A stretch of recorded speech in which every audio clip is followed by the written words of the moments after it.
মানুষকে বিভ্রান্ত করার জন্য বলা হয়েছে, আসলে মানুষকে করছে, আসলে তো আমরা মানুষকে করছি না। মানুষ কখনো মানুষকে সেজদা করতে পারে না, মানুষ সেজদা করবে আল্লাহ। তো আল্লাহকেই সেজদা করা হচ্ছে, এটা আপনারা বুঝতে না পেরে বলছেন মানুষকে করা যাচ্ছে না। আপনি সরাসরি আল্লাহকে সেজদা করবেন, আমিও সরাসরি আল্লাহকে সেজদা করি। এখন আল্লাহ তো সেটা পছন্দ করছে, ইবলিসও সরাসরি আল্লাহকে সেজদা করছে, আসমান জমিনে যা কিছু আছে সকলে আল্লাহকে সরাসরি সেজদা করছে, কিন্তু আল্লাহ তো এটা পছন্দ করছে। আল্লাহ পছন্দ করছে কোনটা? যে তার প্রতিনিধি আদমকে ইবলা করে আল্লাহকে কয়জন সেজদা করে? সেজদার দিকটা হবে আদম, সেজদার মালিক হবে আল্লাহ। এটা হচ্ছে ইমান পরীক্ষার প্রথম ধাপ।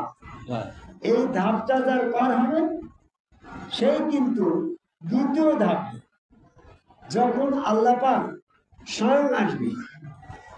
আমরা এখন মানব সংশ্লিষ্ট আল্লাহকে সেজদা করতে আপত্তি করছি, দ্বিধা করছি, যেটা মানুষের ভিতরে আল্লাহ, মানুষটাও তো মানুষের ভিতরে, আল্লাহও আছে, কিন্তু আমি যদি আল্লাহকে করতে যাই তাহলে তো মানুষকে করা হয়ে যেতে পারে, আমি অত রিস্ক নেবো কেন? এই জন্য তুমি বিরত থাকছো, কিন্তু তো বিরত থাকলে তো তোমার আল্লাহ ওটা ছাড়ছে না। যদি ছাড়তো তাহলে ইবলিসকে আর লাঞ্ছনা দিত। আমি একটা অনুমানিত বোঝাই, একটা খালের ভিতরে জিয়েল মাছও আছে, আবার ওর ভিতরে সাপও আছে। এখন তোমার খালের ভিতরে হাত দিয়ে ওই জিয়েল মাছটা ধরতে গেলে সাপে কামড় দেওয়ার ভয় আছে, তারপরে তোমার খালের ভিতর থেকে জিয়েল মাছ না ধরলি তুমি প্রকৃত পক্ষে সাপুড়িয়ে কিনা এটার সার্টিফিকেট পাচ্ছি। আর সাপুড়ে এসে ওই জিয়েল মাছটাকেই ধরবে, কিন্তু সাপ তার কামড় দিতে পারে।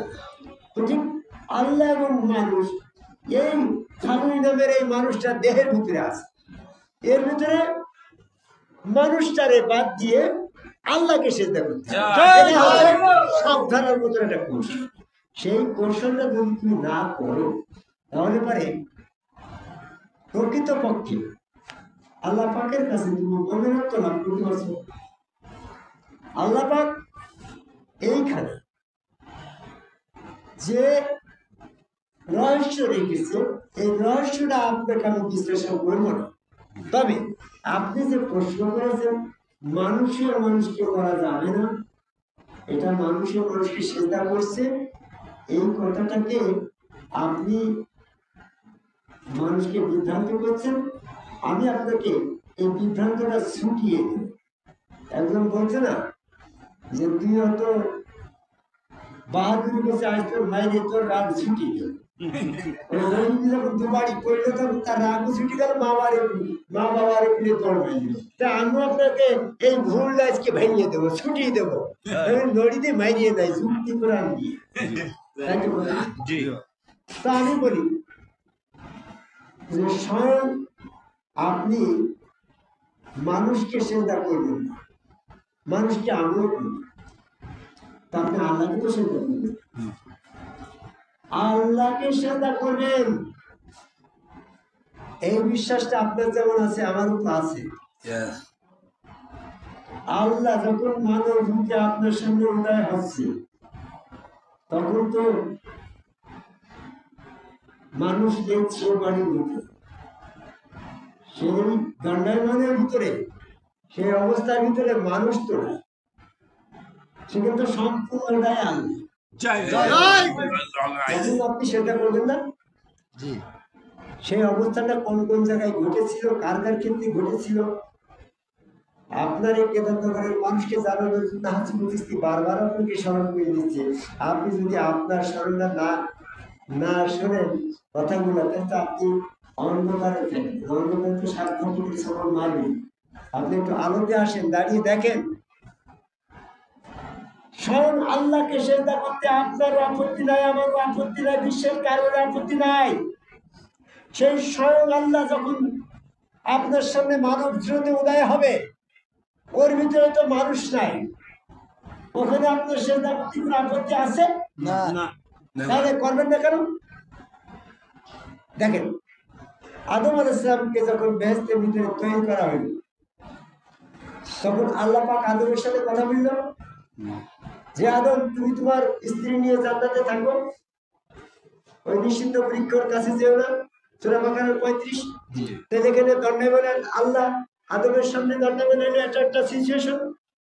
নাম্বার 2, মুসা আলাইহিস সালামের সামনে যখন তুর পাহাড়ে আগুনের ভিতর দিয়ে মুসাকে আহ্বান করা হলো, হে মুসা, তুমি জুতা খুলে আসো, আমি তোমার রব এই পাহাড়ে। তখন তো মুসার সঙ্গে আল্লাহ দণ্ডায়মান হইল। সেই দণ্ডায়মানের ভিতরে কোনো মানুষ ছিল?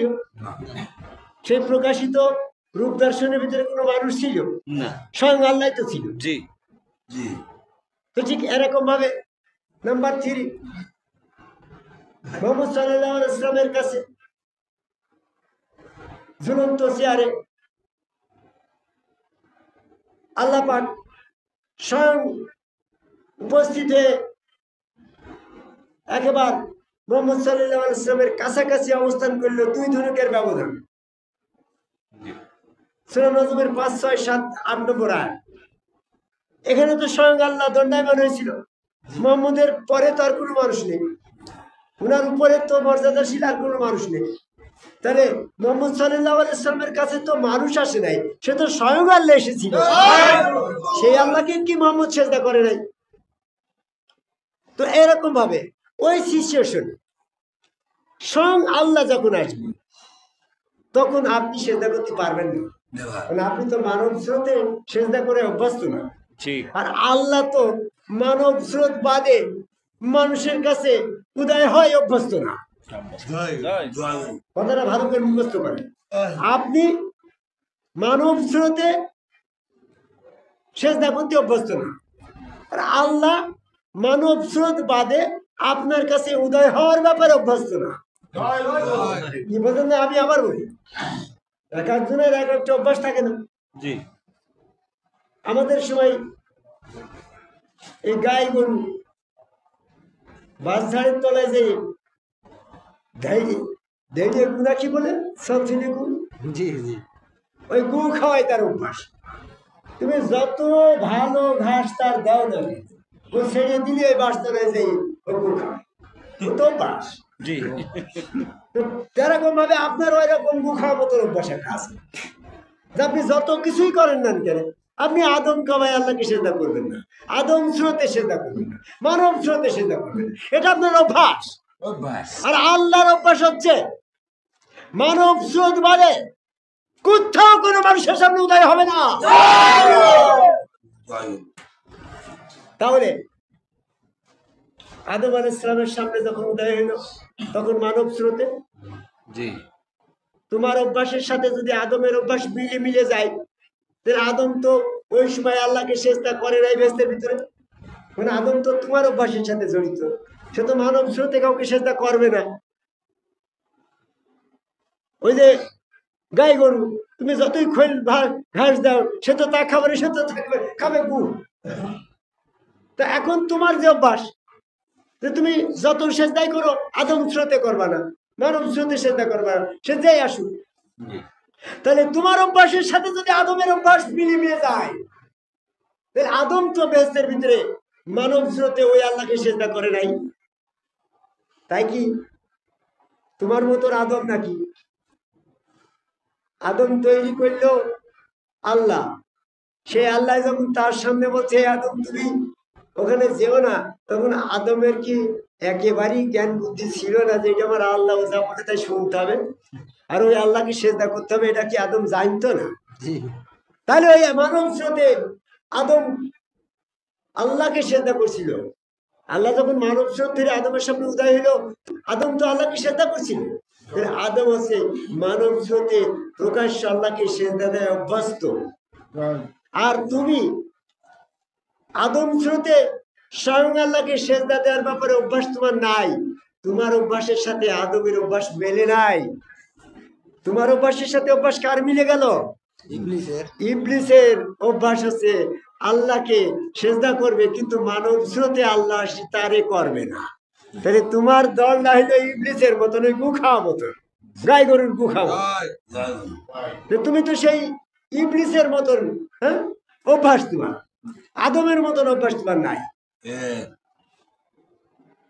তারপরেও বলি, মুসা আলাইহিস সালামের সাথে যখন তুর পাহাড়ে আল্লাহ দণ্ডায়মান হইলে বলল, হে মুসা তুমি জুতা করো।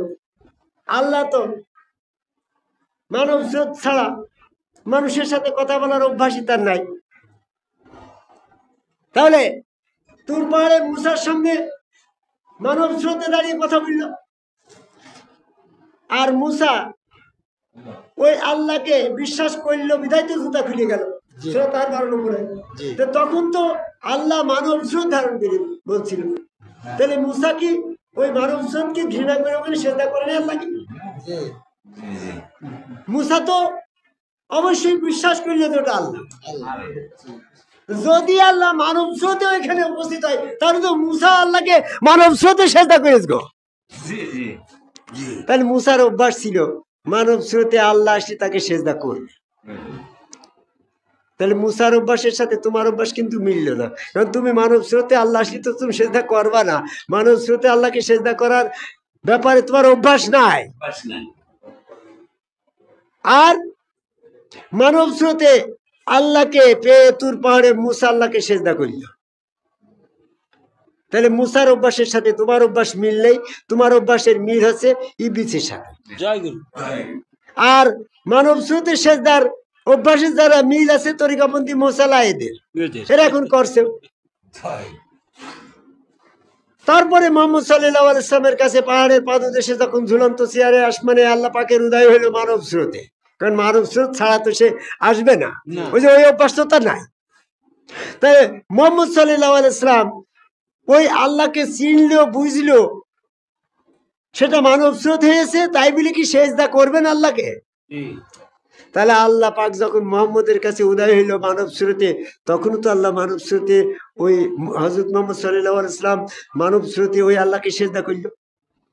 তাহলে মানব স্রোতে সেজদা করার ব্যাপারে যাদের যাদের আপত্তি, তারাই নবীর অনুসারী না। মানব স্রোতে আল্লাহকে প্রকাশ্য আল্লাহকে সেজদা করতে যার যার আপত্তি, তারা কোনো নবীর অনুসারী না, আদমের বংশধরের অনুসারী না, তারা হচ্ছে শয়তানের অনুসারী। আপনি মানুষকে বিভ্রান্ত করেন না, মানুষ কখনো মানুষকে সেজদা করে না, মানুষ সেজদা করে মানব রূপী আল্লাহকে। আপনি চেনেন নাই, তাই মনে করছেন মানুষকে করছে। যেমন আমার গুরু হযরত খাজা নিজামুদ্দিন আহমেদ চিশতিকে দেখেছি, তার গুরু আলীজান চিশতিকে সেজদা করছে। আমি বললাম, বাবা এটা কি? তো বলতে, আমি আমার আল্লাহকে করলাম। তুমি কি কাউকে জিজ্ঞাসা করেছো যে গডস আপনার রকিবুল, তুমি তো শুনি এখানে এসে সেজদা করো, তুমি কারে করো? রকিবুল কি কোনোদিন বুঝেছে যে আমি হাসিবুল চিশতিকে করি? তাহলে তুমি কেন অপবাদ দাও? আল কাজ্জাবুল উম্মতি, মিথ্যাবাদী লোক আল্লাহর উম্মত, রাসূলের উম্মত না। তো তুমি যদি নিজে স্বয়ং তার কাছ থেকে না শুনে থাকো, তাহলে তোমার মন গড়া মতন কি করে বুঝলে যে রকিবুল চিশতি হাসিবুল চিশতিকে সেজদা করলো? আই ক্যান চ্যালেঞ্জ, যারা যারা আদম কবাই সেজদা করে আল্লাহকে, তাদের কাছে জিজ্ঞাসা করবেন, তারা এক কথায় বলবে যে আমি আমার আল্লাহকে করছি। তাহলে মানব স্রোতে আল্লাহকে করা হচ্ছে, মানব স্রোতে আল্লাহ আসবে, এই জন্য আমরা মানব স্রোতে আল্লাহকে করি। তাই মানব স্রোতে আল্লাহ কখন আসবে, কিভাবে আসবে, এই ব্যাপারে শোনেন। আপনার প্রশ্ন থাকতে পারে, হাসিবুল চিশতিতে বলল যে কিছু কিছু মানুষ আছে তারা মানব স্রোতে আল্লাহকে সেজদা করে অভ্যস্ত না, আর আল্লাহ মানব স্রোত ছাড়া অন্য কোন স্রোতে প্রকাশ হওয়ার ব্যাপারে অভ্যস্ত না। তাহলে হাসিবুল চিশতির শেষ কথাটা কোরআন দিয়ে প্রমাণ দেখাক যে আল্লাহ মানব স্রোত ছাড়া অন্য ভাবে উদয় হয় কি হয় না। আমি প্রমাণ দিয়ে যাচ্ছি। দেখেন, যদি আল্লাহ মানব স্রোতের বাইরে তাজাল্লিময় রূপে উদয় হতো, তাহলে মুসাকে কেন বললো হে মুসা তুমি আমাকে দেখতে পাবে না? মুসা যখন বললো হে রব তোমার তাজাল্লিময় রূপে আমার দর্শন দাও, তখন তো আল্লাহ বলল লান্তারানি তুমি আমাকে তাজাল্লিময় রূপ দেখতে পাবে না, কারণ তাজাল্লিময় রূপে দর্শন দেয় আমি অভ্যস্ত না, আমি অভ্যস্ত সেই মানব স্রোতে যেটা তোমার কাছে দৈনিক হয়।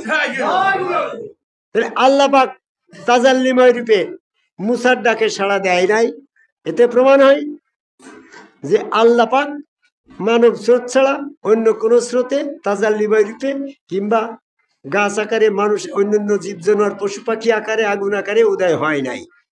কারণ তাজাল্লিময় রূপে উদয় হবে না, তার এক নম্বর কারণ হচ্ছে তাজাল্লিময় রূপ কোন সৃষ্ট বস্তু সহ্য করতে পারবে না। সূরা আরাফের 143 নম্বর আয়াত দেখো, পাহাড় চূর্ণ বিচ্ছিন্ন হয়ে গেল। তো ঠিক নিরাকারে দৈব বাণীতেও আল্লাহ উদয় হয় না, কারণ নিরাকারে দৈব বাণীতে যদি উদয় হয় কথা বলে, তাহলে তো শয়তান নিরাকারে দৈব বাণীতে আবার মুসাকে ধোঁকা দেবে, কিংবা আদমকে ধোঁকা দেবে, কিংবা মোহাম্মদ সাল্লাল্লাহু আলাইহি ওয়াসাল্লামকে ধোঁকা দেবে। এই জন্য নিরাকারে দৈব বাণীতে তিনি কখনোই উদয় হয় না, ওই অভ্যাসটা তার নাই। আবার আগুন আকারে গাছ আকারে জীব জানোয়ার পশু পাখি আকারে এরকম একটা ছদ্মবেশ ধরে যদি উদয় হয়, তাহলে শয়তান আবার আগুন আকারে গাছ আকারে জীব জানোয়ার পশু পাখির স্রোতে উদয় হয়ে আল্লাহ সম্পর্কে মানুষকে বিভ্রান্ত করতে পারে। কারণ ইবলিস তো আগুনেরই তৈরি, সূরা আরাফের ভিতরে দেখবেন।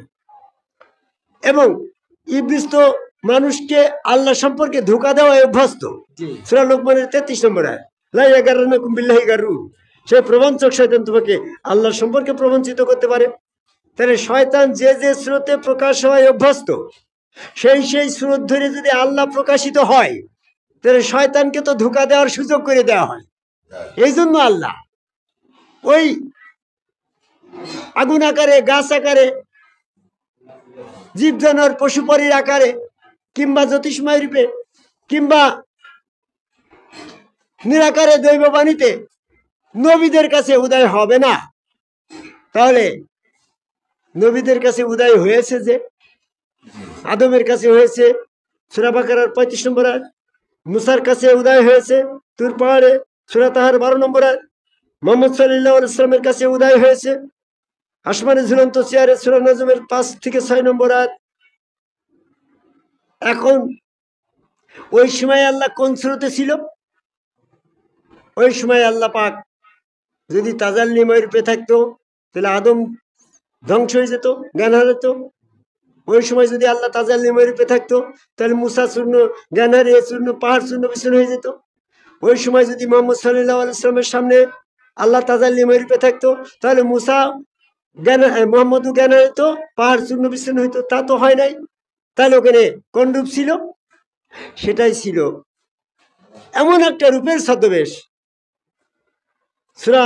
সূরার 51 নম্বর আয়াত দেখেন, আল্লাহ কোনো মানুষের সাথে কথা বলে না 3 পদ্ধতি ব্যতীত।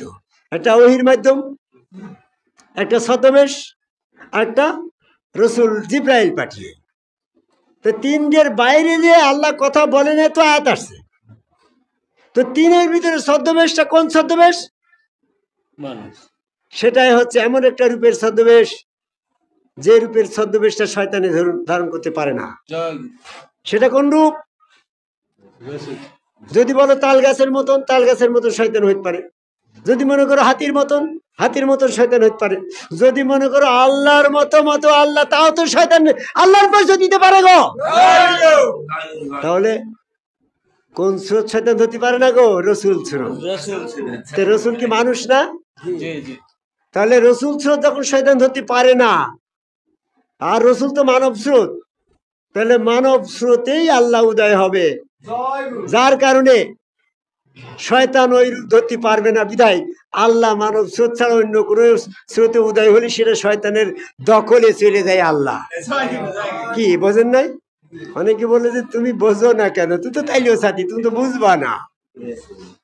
শুয়োর রাখারা তাইলেও সাথী ব্যবহার করে দেখো, এখন হয়তো নাই, আগে ছিল। একবার ফুটিয়েছে, ও আর বুঝার বুঝি নাই, ও তাইলেও সাথীও বুঝবে না। তোমার কেদার করে কিছু লোকজন আছে, ওরা তাইলেও সাথী মার্কা মতন, ও বুঝবেই না। তো তুমি বুঝাবো কি করে?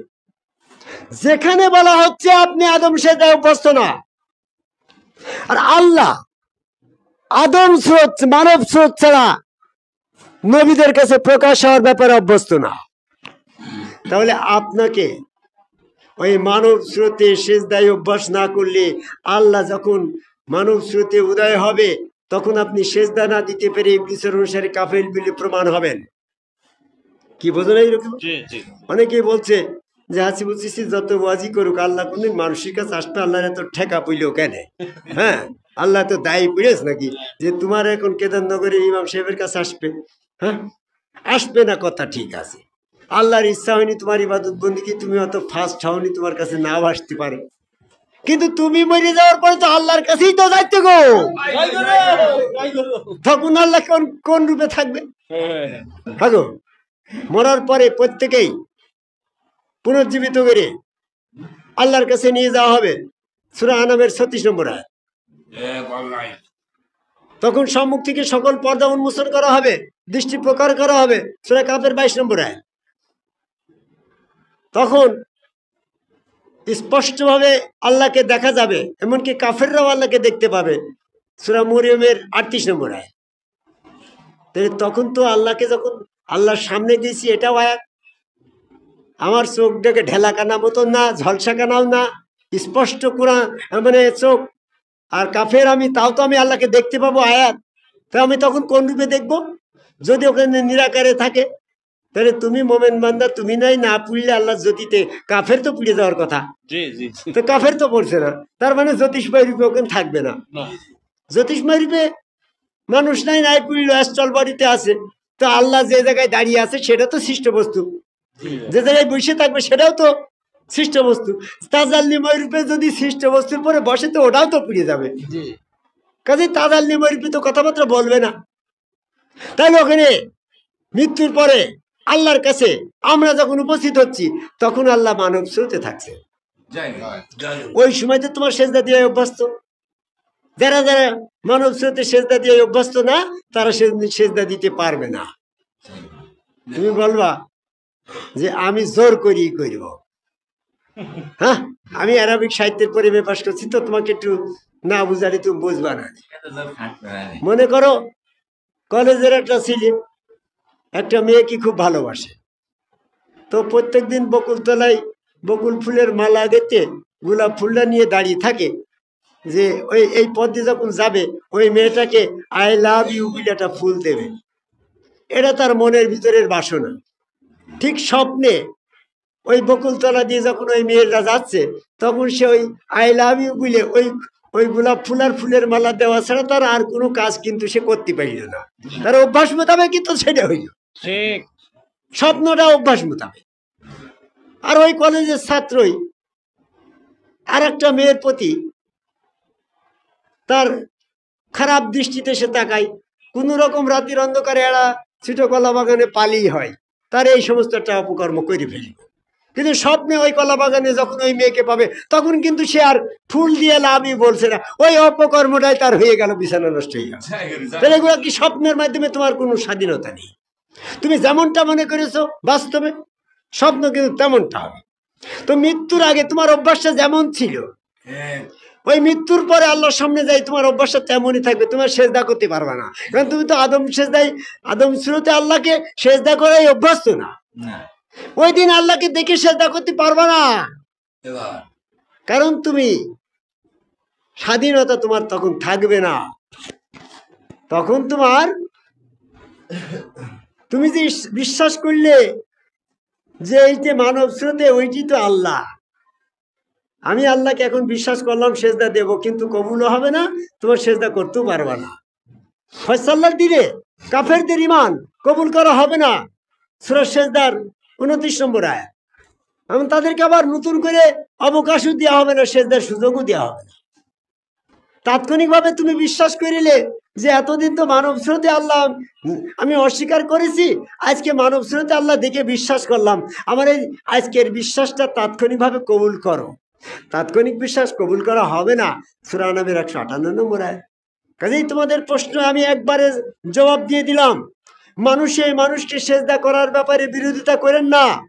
কারণ আপনি মানুষের মাঝে আল্লাহ আছে, সেই আল্লাহকে সেজদা দেওয়ায় অভ্যাস তৈরি না করলে স্বয়ং আল্লাহ যখন মানব রূপে আসবে তখন আপনি সেজদা করতে পারবেন না, আপনি যাদের অনুসারী তারাও সেজদা করতে পারবে না। তাহলে আপনি নিজেও করছেন না, একটা সাধারণ মানুষকে এই মানব স্রোতের ভিতরে আল্লাহ ওই আল্লাহকে সেজদা দেওয়ায় অভ্যস্ত হওয়ার ব্যাপারে বাধা দিয়ে আরো তারেও ক্ষতি করলেন, আপনিও ক্ষতিগ্রস্ত হইলেন। আচ্ছা, ওই যে অমুক চাচা অমুক গ্রামের, তার ক্ষতি করেছো, তাতে তোমার কোনো আফসোস হয়তো নাও হতে পারে, কিন্তু তোমার আপন সন্তানকে যখন তুমি এই সেজদার থেকে বিরত রাখলে, তো তোমার এই সেজদার থেকে বিরত থাকার কারণে, আদম সেজদার থেকে তাকে বিরত রাখার কারণে সে যে দোজকে গেল, দোজকের ভিতরে যাই বলবো আমার বাপ তাবলিগ আলা হাজি সাহেব ইমাম সাহেব যদি আমার বাধা না দিত, তা আমি তো হাসিবুল চিশতির সাথে যাই মুড়ি ধরে সে যারা করে আসলি, তবে আজকে জান্নাত যেতে পারতাম। আমার বাপ আপন লোক হয়ে আমার এত বড় ক্ষতি করলো কেন বলবেন?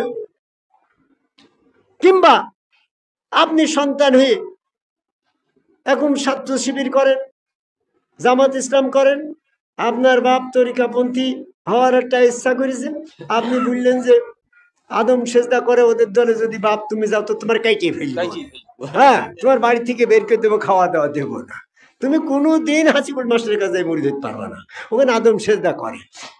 তাহলে তুমি তোমার আপন বাপকে 70 থেকে বেহেশতের পর থেকে ধাক্কা মেরে দোজকে পাঠিয়ে দিলি, তখন তোমার বাপ বলবে আমার ওই সন্তান জামাত ইসলাম করতো, ছাত্র শিবির করে আসে ঢাকার থেকে ভার্সিটি পাশ করে আসলো, সে যদি আমার আদম সেজদায় বাধা না দিত, তাহলে তো আমি আজকে দোজকে আসতাম না।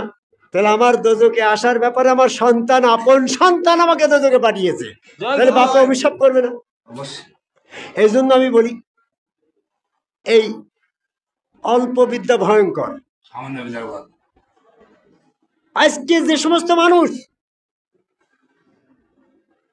আদম সেজদার ব্যাপারে আল্লাহ পাকের হুকুম থাকার পরেও বিভিন্ন যুক্তি তত্ত্ব দিয়ে এই সেজদার থেকে মানুষকে বিরত রাখছে, এদের একটু চিন্তা করা উচিত যে আয়াতগুলা নাজিল করল স্বয়ং আল্লাহ। আল্লাহর আয়াতে, আল্লাহর কোরআনে স্বয়ং আল্লাহ পাকের নির্দেশ, ওয়াসজুদুলিয়া আদামা, আদমের দিকে সেজদা করো। সেই সেজদায় কেন আমি বাধা দিচ্ছি, আমার কি একটু লজ্জাও থাকে না? আমি যখন গরু টরু রেখে বাড়াতাম, যে গরুটা যে ধৈর্য গু খাইতো, তা আমি একদিন বাড়ি পিটি মারি বলছি তোর এত খোল দিয়ে ভুসি দিয়ে কাঁচা ঘাস খাওয়ালাম, তাও তুই ঝাড়ের তলে এসে গু খালি, তোরকে একটু লজ্জাও নেই বলে দুবারই মেরে দিলাম। তো ওরকম দুবারই মারার দরকার, এদের এই লজ্জাও নিটা কোরআনে থাকার পরও এই জামাত ইসলাম চরমোনা, ফুরফুরা, মানিকগঞ্জ, আটরশির পীর সাহেবরা, হিজবুত তাহির, হিজবুল্লাহ, কাদিয়ানি মূর্খের মতো টুপি পাগড়ি জুব্বা মোচ কাইটে শয়তানের অনুসারী হয়ে আদম সেজদার বিরোধিতা করে এবং আদম সেজদার থেকে মানুষকে বিরত রাখে। আদম কবে আল্লাহকে সেজদা না দিলে তুমি আদম স্রোতের স্বয়ং আল্লাহকে সেজদা দিতে তো পারছো না, তাহলে তোমার মতন মূর্খ হ্যাঁ আর কেউ আছে? 3 বার 3 ফেল করার ওই আলেমের মতন, তার কথা মতন তুমি টুপি পাগড়ি জুব্বা পরে মোচ কাইটে তুমি ইঞ্জিনিয়ার পাশ করেছো, ডাক্তারি পাশ করেছো, তুমি তার অনুসরণ করো কোরআন বাদে, তুমি তো তার থেকে মূর্খ গো। তোমার হাসি বলছি, তোমার চেঁচি বুলিয়ে করবাটা করে কানের ভিতর তুইলেও দিচ্ছি গেছে, তোমার কথা শুনছে নাকি? সূরা বাকারা 6 নম্বর আয়াত করে দেখো, ইন্নাল্লাযিনা কাফারু সাওয়াউন আলাইহিম আম লাম তুনজিরহুম লা ইউমিনুন। যারা কাফের হয়ে গেছে তাদেরকে তুমি যতই বলো, যতই সতর্ক করো, তারা শুনবে না।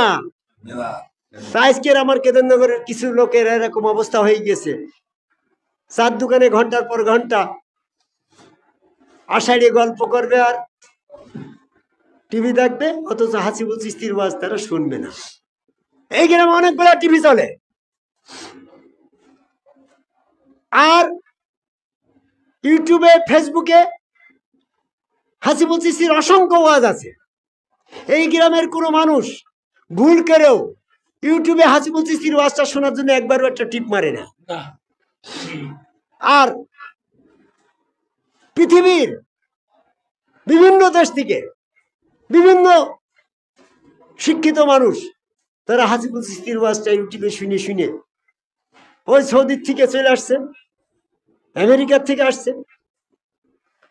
তারা দেশে ফিরে এসে হাসিবুল চিশতির কাছে এসে বায়াত হচ্ছে, লাইভ ভিডিও কলে বায়াত হচ্ছে।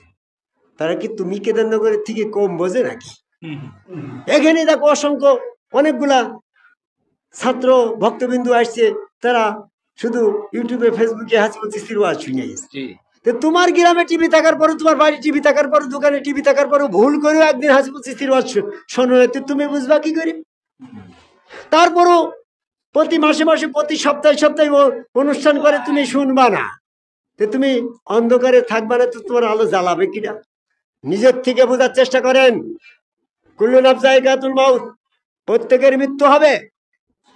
আর মৃত্যুর পরে যখন আপনি আল্লাহর সম্মুখে যাবেন, তখন আল্লাহ থাকবে মানব স্রোতে। আফসোস করবেন যে হায় হায় রে, আমি ওই মামুনুল হক, মিজানুর রহমান আজারি, ওই ইমাম সাহেবের কথা মতন কি ভুলটা করেছি। আমি যদি ওই রসুল হাসিবুলের সঙ্গ ধারণ করতাম, তাহলে আজকে তোমার দোজকে যাওয়া হইতো না। সূরা ফুরকানের 27 নম্বর আয়াত। সেদিন আপনি ইচ্ছা করলেও সেজদা দিতে পারবে না। আল্লাহ পাকের পাপ প্রকাশ করে আপনার আহ্বান করা হবে সেজদা দেওয়ার জন্য, আপনি সেজদা দিতে পারবেন না, কারণ দুনিয়াতে সালিম অবস্থায় ওই সেজদা আপনি করেন নাই। সূরা কালামের 43 নম্বর আয়াত। এই জন্য মৃত্যু আসার পূর্বেই আল্লাহর এই আহ্বান, ওয়াসজুদু লি আদামা, আদমের নিমিত্তে, আদমের কাবায় আল্লাহকে সেজদা, এটাই বিধান। আর এই বিধানকে প্রতিষ্ঠিত করার জন্য আল্লাহ পাকের অভ্যাস হচ্ছে আদম স্রোত, মানব স্রোত বাদে আল্লাহ কখনো ইহকালে এবং পরকালে কোথাও প্রকাশিত হবে না। I can challenge all over the world. পৃথিবীর সকল মাওলানা, মুফতি, মুফাচ্ছির যারা যারা আছেন, মানব স্রোত বাদে যদি কোথাও আল্লাহ প্রকাশ হয়েছে এমনটা যদি দলিল কোরআন দিয়ে প্রমাণ করতে পারেন, তাহলে আমরা এই আদম সেজদার পথে আর থাকবো না। কিন্তু পাবেন না। যেখানে আল্লাহ উদয় হয়েছে সেখানেই মানব স্রোতে। যেমন আরেকটা আয়াত দিয়ে আমি কথা শেষ করব। ঈসা আলাইহিস সালামের যখন জন্মর সূচনায় আল্লাহ পাকের রূহ সেখানে মানব রূপ ধারণ করল। আল্লাহ স্বয়ং এসে মরিয়মের কাছে ঈসা আলাইহিস সালামের জন্মের সূত্রপাত করবে স্বয়ং আল্লাহ, সেখানে মানব রূপ ধরার কি দরকার? তো আল্লাহ জ্যোতিষময় রূপে আসতে পারে, আল্লাহ আগুন আকারে আসতে পারে, আল্লাহ পাক নিরাকারে আসতে পারে। আল্লাহর মতো যত সৃষ্টি আছে, যে কোনো সৃষ্টির একটা মাধ্যমে এসে আল্লাহ তো সৃষ্টি করে গেল, জন্ম দিয়ে গেল মরিয়মের গর্ভে ঈসা আলাইহিস সালামকে। কেন সেখানে মানব রূপ ধরে আল্লাহর রূহ আসলো? এটাই প্রমাণ হয় আল্লাহ পাক কখনো মানব স্রোতের ছদ্মবেশ ছাড়া কোনো মানুষের সাথে কথা বলবে না, কোথাও উদয় হবে না, ইহকালে কিংবা পরকালে। মনে করেন হাসরের দিন আল্লাহ পাক বিচার করবে, সেদিন আল্লাহ কোন স্রোতে থাকবে? আপনি মিজানুর রহমান আজারি, মাওলানা মামুনুল হক, এরকম আমাদের এখানে কুষ্টিয়ায় কি যেন নাম, আমির হামজা তো সেই সৌদি আরবের হামজা। তুমি আমার হামজা হইলে কবে? আমির হোসেন তোমার নাম, আমির হামজা বানাইলে কন্তি? তাহলে তুমি কি হামজা গ্রুপের কিছু থাকি? তোমার জন্ম হইলো বাংলাদেশে, তুমি হামজা হইলে কি করে? মিজানুর রহমান তোমার নাম, তুমি আজহারি হইলে কি করে? তোমার বাপের নাম কি আজহারি নাকি? আলী ইবনে আবু তালেব, তার বাবার নামের সাথে তার নাম যুক্ত। তো তুমি মিজানুর রহমান আজহারি, তোমার বাপের নাম কি আজহারি নাকি? নামেরও বিশ্লেষণ থাকতে হবে, মূর্খের মতো নাম উচ্চারণ করলে হবে না। হাসিবুল হক চিশতি, হাসিবুল হক তার অর্থ জানেন? হাসিব মানে হিসাব, উল হক সত্যের হিসাব রক্ষক, হাসিবুলের কাছে সত্যের হিসাব আছে, আপনাকে হিসাব দিয়েই নাম রাখতে হবে। মিজানুর রহমান আজারের একটা ভণ্ডামি নাম।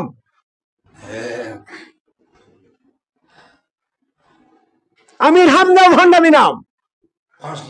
মৌলানা নাম দিয়েছ, ওটাও ভণ্ডামি। মৌলা আলা যিনি তিনি মৌলানা। এ সমস্ত ভণ্ডামি বাদ দেন। ইবলিস থেকে মুক্ত হওয়ার জন্য আদমকে ভাই সেজদাকারী একজন সম্মুখগুরু রসুলের কাছে বায়াত গ্রহণ করেন। আপনি ইসলামের দায়িত্ব নিয়েছেন, আপনি বলেন হাসরের দিন আল্লাহ যখন উদয় হবে তখন আরো সাজমে বসা থাকবে কোন স্রোতে? যদি সেখানে যদি এরকম তাজাল্লিময় থাকে তাহলে সেদিন মুসার কাছে আল্লাহ প্রশ্নবিদ্ধ হবে, হে মুসা তুমি, হে আল্লাহ আপনাকে আমি দেখতে চাইছিলাম তাজাল্লিময় রূপে, সেদিন আপনি বললেন লান্তারানি দেখা যাবে না, আজকে তো তাজাল্লিময় রূপে আপনি বিচার আসনে বসছেন, কেন বৈষম্য? মুসার কাছে আল্লাহ প্রশ্নবিদ্ধ হবে না? কাজেই তাজাল্লিময় রূপে মুসার সামনে যেমন দর্শন দেয় নাই, তদ্রূপ ভাবে আরশ আজিমেও হাসরের দিনেও এই তাজাল্লিময় রূপে আসবে না। আমি হাদিস চর্চা করি না, আজকে একটা হাদিসের কথা বলে যাই, আপনাদের বোঝানোর জন্য নয়। যারা হাদিস চর্চা করে তাদের জ্ঞান একটু আঙুল মারি দেখি দেয়, চোখি আঙুল বোঝে না।